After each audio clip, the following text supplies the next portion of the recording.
Halo, selamat datang di video pembelajaran bersama Ibu Yola. Sebelum kita mulai, jangan lupa untuk klik tombol like, share, dan subscribe untuk mendukung video ini. Kita akan belajar ilmu pengetahuan alam kelas 4, tema 5, pahlawanku, subtema 1, perjuangan para pahlawan. Pada tema 5 ini kita akan belajar tentang cahaya dan sifat-sifatnya. Cahaya adalah energi berbentuk gelombang elektromagnetik yang kasat mata dengan panjang gelombang sekitar 380 sampai 750 nanometer. Cahaya ada apabila ada sumber cahaya. Sumber cahaya adalah benda yang dapat memancarkan cahaya sendiri. Benda yang tidak dapat memancarkan cahaya sendiri disebut sebagai benda gelap.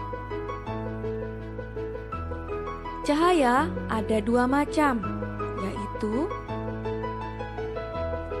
cahaya yang berasal dari benda itu sendiri, seperti matahari, senter, lilin, dan lampu.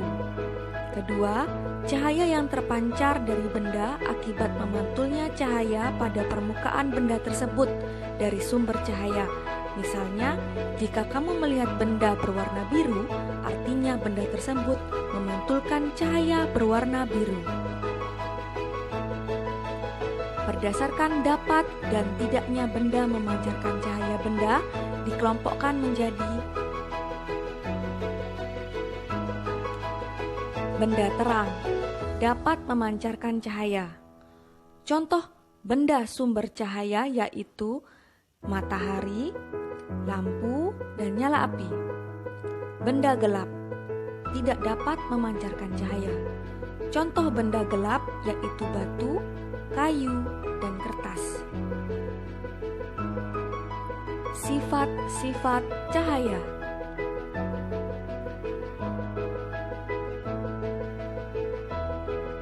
Yang pertama, cahaya dapat menembus benda bening. Yang kedua, cahaya merambat lurus. Yang ketiga, cahaya dapat dipantulkan. Yang keempat, cahaya dapat dibiaskan. Yang kelima, cahaya dapat diuraikan atau dispersi. Yang pertama, cahaya dapat menembus benda bening. Benda bening adalah benda yang dapat ditembus oleh cahaya. Contoh benda bening antara lain kaca, mika, plastik bening, air jernih, dan botol bening. Berdasarkan kemampuan cahaya dalam menembus benda dapat dibedakan menjadi 3, yaitu benda bening atau transparan, yaitu benda-benda yang dapat ditembus oleh atau dilewati cahaya. Benda bening meneruskan semua cahaya yang mengenainya, contohnya kaca yang bening dan air jernih.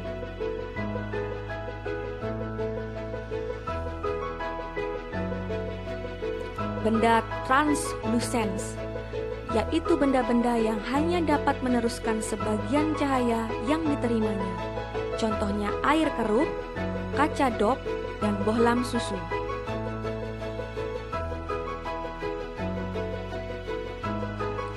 Opakue atau benda tidak tembus cahaya, yaitu benda gelap yang tidak dapat ditembus oleh cahaya sama sekali. Opakue hanya memantulkan semua cahaya yang mengenainya, contohnya buku tebal, kayu, tembok, dan besi. Sifat yang kedua yaitu cahaya merambat lurus. Cahaya akan merambat lurus jika melewati satu medium perantara. Peristiwa ini dapat dibuktikan dengan nyala lampu senter yang merambat lurus. Kegiatan yang dapat membuktikan bahwa cahaya merambat lurus adalah dengan menggunakan karton yang diberi lubang, seperti gambar di samping. Ketika lubang karton disusun lurus, kita dapat melihat cahaya lilin.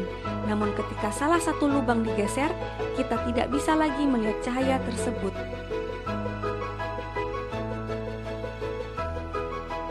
Sifat cahaya yang ketiga yaitu cahaya dapat dipantulkan. Pemantulan atau refleksi atau pencerminan adalah proses terpancarnya kembali cahaya dari permukaan benda yang terkena cahaya. Pemantulan cahaya dapat dibedakan menjadi dua, yaitu pemantulan teratur dan pemantulan baur atau difus. Pemantulan teratur. Pemantulan teratur adalah pemantulan yang berkas cahaya pantulnya sejajar. Pemantulan teratur terjadi apabila cahaya mengenai benda yang permukaannya rata dan mengkilap atau licin. Salah satu benda yang dapat memantulkan cahaya adalah cermin.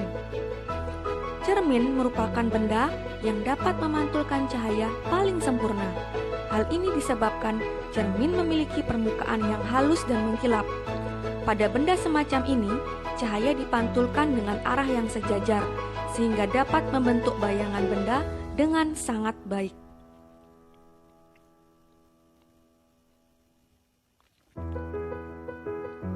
Contoh peristiwa pemantulan cahaya adalah saat kita bercermin. Bayangan tubuh kita akan terlihat di cermin karena cahaya yang dipantulkan tubuh kita saat mengenai permukaan cermin dipantulkan atau dipancarkan kembali hingga masuk ke mata kita. Pemantulan baur atau difus. Pemantulan baur terjadi karena cahaya mengenai benda yang permukaannya tidak rata. Contoh pemantulan baur yaitu pada tanah yang tidak rata atau pada air yang bergelombang. Adanya pemantulan baur mengakibatkan tempat-tempat yang tidak ikut kena cahaya secara langsung akan ikut menjadi terang. Inilah keuntungan adanya pemantulan baur. Sifat cahaya yang keempat, cahaya dapat dibiaskan. Pembiasan adalah pembelokan arah rambat cahaya saat melewati dua medium yang berbeda kerapatannya. Pembiasan cahaya dimanfaatkan manusia dalam pembuatan berbagai alat optik. Pada pembiasan cahaya juga berlaku hukum pembiasan cahaya yang diuraikan sebagai berikut. 1. Apabila cahaya merambat dari zat yang kurang rapat ke zat yang lebih rapat, cahaya akan dibiaskan mendekati garis normal. Misalnya, cahaya merambat dari udara ke air. Yang kedua, apabila cahaya merambat dari zat yang lebih rapat ke zat yang kurang rapat, cahaya akan dibiaskan menjauhi garis normal. Misalnya, cahaya merambat dari air ke udara. Pembiasan cahaya menyebabkan terjadinya beberapa peristiwa dalam kehidupan sehari-hari yang diuraikan sebagai berikut. Dasar air yang jernih terlihat lebih dangkal dari yang sebenarnya. Pensil atau benda lurus lainnya yang diletakkan pada gelas yang berisi air akan terlihat patah atau bengkok. Peristiwa fata morgana yang terjadi karena berkas cahaya yang berjalan dari udara dingin ke udara panas terbiaskan ke arah horizontal, sehingga suatu benda tampak muncul di atas posisi yang sebenarnya. Peristiwa ini dapat kita lihat pada permukaan aspal yang seolah-olah digenangi air, padahal tidak sama sekali.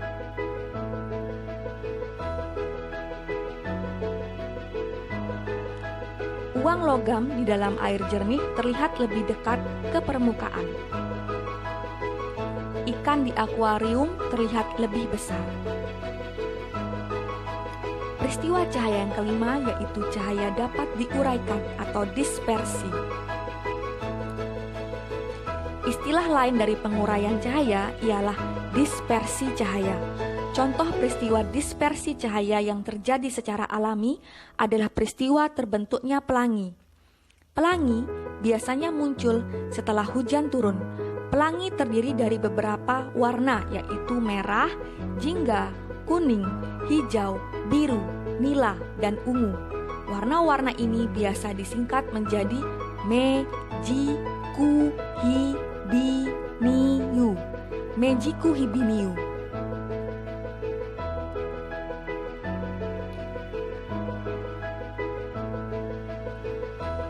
Sebenarnya warna-warna tersebut berasal dari satu warna saja, yaitu warna putih dari cahaya matahari. Namun, karena cahaya matahari tersebut dibiaskan oleh titik-titik air hujan, akibatnya cahaya putih diuraikan menjadi beberapa macam warna, sehingga terjadilah warna-warna indah pelangi. Peristiwa penguraian cahaya putih menjadi berbagai warna disebut dispersi cahaya.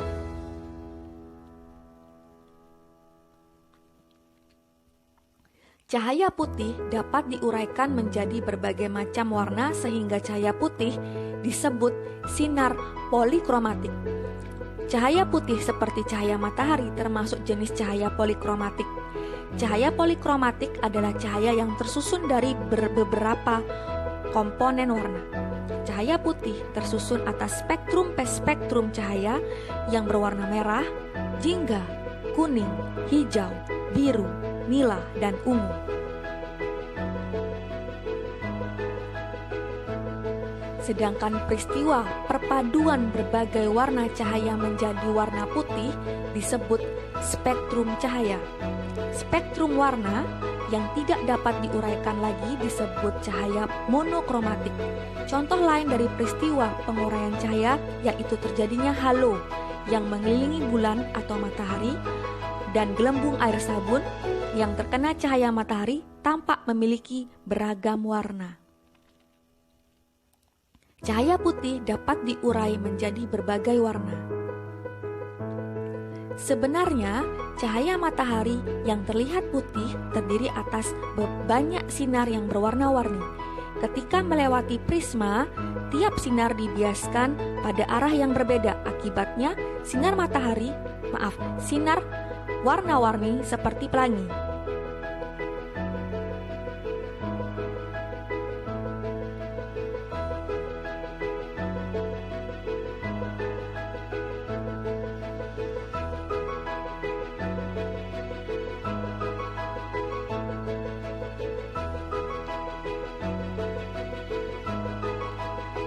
Uraian cahaya yang berwarna-warni dapat dilihat pada pelangi.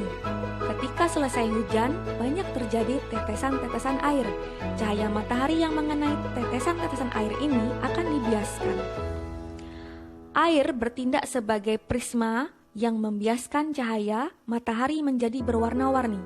Pelangi juga bisa terjadi pada malam hari, akan tetapi sulit untuk terlihat. Sehabis hujan, saat bulan purnama, sinar bulan akan dibiaskan oleh tetesan-tetesan air di udara hingga menghasilkan pelangi malam. Terima kasih atas perhatian kalian pada video pembelajaran kali ini. Semoga kalian dapat belajar dengan baik. Salam belajar selalu.